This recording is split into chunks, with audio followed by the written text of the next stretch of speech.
얼마 전 베트남에서 한국인과 관련된 큰 사고가 났습니다. 베트남으로 여행 간 한국인들이 탄 버스가 추락했는데요. 무려 버스가 50m나 추락을 했다는 게 충격적인 사건이었으며 많은 사람들이 큰 사고를 당할 뻔했는데 기적 같은 일이 벌어졌습니다. 대체 무슨 일이 일어난 건지 지금 바로 살펴보겠습니다. 얼마 전 베트남에서 많은 한국인들을 태운 버스가 큰 사고가 났습니다. 베트남 한국 대사관의 발표에 따르면 오전 11시 30분쯤 수원선 국립공원 탐방을 마친 한국인 등산객들을 태운 버스가 하노이 부근에서 도로 밑으로 떨어진 뒤 미끄러져 내려간 사건이었는데요. 해당 버스는 운전을 하는 도중 건너편에서 오는 오토바이 한 대와 마주치자 급하게 방향 전환을 하다가 도로를 이탈했고 그 후 50m나 되는 언덕 아래로 굴러떨어졌습니다. 당시 이 버스에는 한인 산악회원 22명이 타고 있었는데요. 이 사고로 인해 버스에 탑승한 전원은 모두 골절상을 입고 부상을 당한 사람이 몇 있지만 다행히 모두 생명에는 지장이 없었습니다. 또한 베트남 신문에서는 서둘러 병원에 이송된 덕분에 치료를 받고 모두 무사하다고 발표되었습니다. 그 당시 해당 도로는 구불구불한 데다가 포장이 잘 이루어지지 않았으며 커브를 할 때 상대편에서 오는 것을 인지할 수 있는 거울 같은 장치도 없었다고 하는데요. 만약 한국에서 베트남과 같은 상황이 있었다면 이러한 사고가 날 확률이 훨씬 낮았을 거라는 전문가의 의견 또한 있었습니다. 베트남은 현재 한국보다 윤택한 나라가 아니기 때문에 곳곳에는 포장이 잘 안 되어 있는 도로도 많고 사고가 난 지역 역시 그러한 지역 중 하나일 가능성이 높은 것으로도 보입니다. 또한 현재 한국은 어느 도로를 가더라도 커브 도로 반대편 쪽을 볼 수 있는 거울이 거의 모든 곳에 설치되어 있기 때문에 이러한 사고가 날 확률도 거의 없을 뿐더러 사고가 난다고 하여도 어두운 밤에 생길까 말까입니다. 이러한 상황이기 때문에 더더욱 베트남에서의 사고가 안타까울 수밖에 없는데요. 하지만 정말 놀라운 건 바로 지금부터입니다. 무려 50m의 언덕에서 버스가 떨어졌는데도 큰 사상자 없이 모두가 경미한 부상을 입었다는 것이죠. 아무래도 가장 큰 이유는 바로 한국인들의 오랜 습관인 안전벨트 착용이라고 볼 수 있습니다. 한국에서는 꽤 오래전부터 안전벨트 매는 것을 의무화하고 법으로도 지정하고 모두 지키고 있었는데요. 물론 여타 다른 나라도 안전벨트를 의무화하고 있는 곳이 많지만 외국에 나가면서 지키지 않는 외국인은 많이 있습니다. 하지만 원리 원칙을 지키는 이번 베트남 여행을 하는 한국인들은 안전벨트를 매었고 그 결과 무려 50m의 언덕에 떨어져도 모두가 큰 부상 없이 무사할 수 있었던 것이죠. 결국 이번 사고는 한국인의 시민의식 덕분이라고 볼 수도 있는데요. 이렇게까지 한국인의 시민의식이 발전되었기에 큰 사고도 작게 만들 수 있었던 것 같습니다. 그리고 정말 한국인들이라면 별거 아닐 수도 있지만 도로의 환경이나 거울 같은 시설들 역시도 그러합니다. 사실 한국의 도로가 전체적으로 포장이 된 것은 그렇게 오래되지 않았는데요. 지금의 한국은 구석진 곳이나 시골 어느 곳을 가도 모든 도로가 다 포장되어 있으며 안 된 곳을 찾는 것이 훨씬 더 어렵습니다. 하지만 한국과 한국인의 이런 당연한 시설들이 설비되어 있는 나라는 많이 없습니다.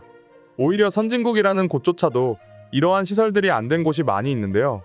그렇기에 베트남은 더더욱 도로나 운전자를 위한 안전시설이 설치되지 않은 것이 현재의 상황이죠. 그렇지만 아무리 선진국이며 발전한 나라라고 해도 사고를 완전히 피할 수는 없고 그것은 한국도 마찬가지입니다. 그렇기 때문에 한국의 버스 기사님들은 버스 안전에 대해 많은 교육을 항시 받고 있는데요. 먼저 운전자 교육은 아주 기본으로 이루어져 있으며 버스의 상태 역시 정기적으로 점검을 합니다. 자동차 사고의 많은 부분 중 하나가 바로 버스의 상태가 노후되거나 고장나게 되면서 사고로 이어질 수 있는데요. 하지만 그러한 부분을 최대한 방지하기 위해 정기적인 점검을 타이트하게 진행하고 있다고 합니다. 또 한국의 버스는 특히나 안전에 대해서 더욱 엄격하게 대비를 하고 있는 상태인데요. 안전벨트는 항시 점검으로 확인을 하고 있으며 그 외에 비상탈출구, 안전와이어, 비상형 소화기 등등이 포함되어 있죠.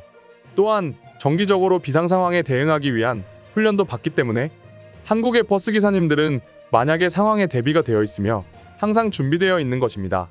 이렇듯 한국과 베트남의 도로와 버스 그리고 시민의식은 다르다는 것을 이번 사고로 인해서 알게 되었죠. 그리고 이 사고를 접한 다양한 외국인들의 의견이 많았는데요. 그럼 지금부터 이번 베트남에서 생긴 한국인의 버스 사고에 대한 외국인들의 반응을 살펴보겠습니다. 일단 모두가 무사한 것에 진심으로 다행이라고 생각합니다. 정말 그 말에 동감해. 다들 다치긴 했지만 아무도 세상을 떠나지 않은 것은 기적에 가깝지. 50m에서 버스가 떨어졌어. 그런데 다들 부상만 있을 뿐 사망자는 나오지 않았다? 이게 말이 된다고 생각해? 베트남 언론은 모두를 기만하는 건가? 베트남이 아무리 후진국이라도 그렇게 바로 드러날 거짓말을 할 정도로 바보는 아닐 거야. 하지만 이게 사실이라는 게 나도 신기하긴 해. 무려 50m에서 떨어졌는데도 모두가 무사하다는 건 어떻게 설명할 수 있을까? 그들은 아무래도 안전벨트를 다 착용하고 있어서 가능했던 것 같아. 자동차 사고가 났을 때 탑승자가 안전벨트를 착용했냐 안 했냐는 엄청난 차이거든. 그 말에 엄청 동의해. 자동차는 어떻게든 사고가 날 수밖에 없어. 운전자가 아무리 운전을 잘해도 상대편이 그렇지 못한 경우가 많으니까. 그런데 그 중에서 안전벨트 착용은 안전에 대한 필수적인 행위야. 또 에어백 같은 것 역시도 중요하지. 그런 것에 대해서 얼마 전 미국에도 사건이 있었지. 타이거 우즈 역시 도로를 이탈해서 사고가 났는데도 무사했던 거 말이지. 그 차는 한국의 제네시스라는 차종이었는데 에어백이 무사히 작동하고 타이거 우즈 역시도 멀쩡했다고 했어. 한국의 자동차는 그 덕분에 지금 미국에서도 인기 있는 차로 각인되고 있어. 다 떠나서 안전벨트를 모두가 착용했다는 게 정말 놀라워. 난 승용차나 버스를 탈 때 절대 안전벨트를 착용하지 않거든. 귀찮기도 귀찮거니와 답답해서 조금도 매고 싶지 않아. 아직까지는 사고가 나지 않았지만 나도 내가 사고 나면 답 없는 거 알아. 한국인들은 법을 지키든 뭘 하든 모두가 하면 똑같이 하는 습성이 있어. 그렇기 때문에 이번 사고 역시도 무난하게 흘러갈 수 있었던 것 같아. 만약 저 사고에 한국인이 아니라 다른 나라 사람들이 있었다면 정말 큰일 날 뻔했어. 그들 중 안전벨트를 안 매고 타는 사람도 있었을 테고, 만약 그 한 사람이 벨트를 착용하지 않았다면 2차 사고가 발생했을 테니 말이야. 그 말에는 완전히 동의해. 솔직히 한국인들의 시민의식 덕분에 무사히 넘어갔다고 해도 과언이 아니야. 그 정도로 그들은 시민의식이 아주 수준급이지. 나도 그렇게 생각해. 한국인들은 오르면서도 특이한 민족이야. 세상의 카페 테이블에 스마트폰이나 노트북이 덩그러니 있어도 안 가져가는 건 한국 사람뿐일 거야. 그들의 도덕성은 분명 신뢰를 주지. 그건 그들의 주변에 CCTV가 많아서 그런 거야. 만약 CCTV가 없다면 그들 역시도 다른 나라와 다르지 않을 거야.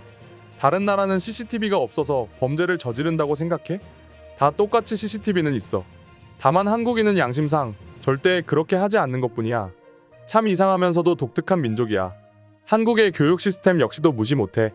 물론 지금의 한국 교육 중에 잘못된 부분도 많이 있어. 사교육비도 정말 많이 나가고 강남 같은 고급스러운 도시에서는 그게 더 심하지. 하지만 그런 것 외에는 기본적으로 고등교육 이상은 다 받았고, 그로 인해서 시민의식이 높은 거야. 기본적으로 국민 전체가 고등교육을 다 받은 나라는 한국 빼고는 거의 없다고 봐도 돼.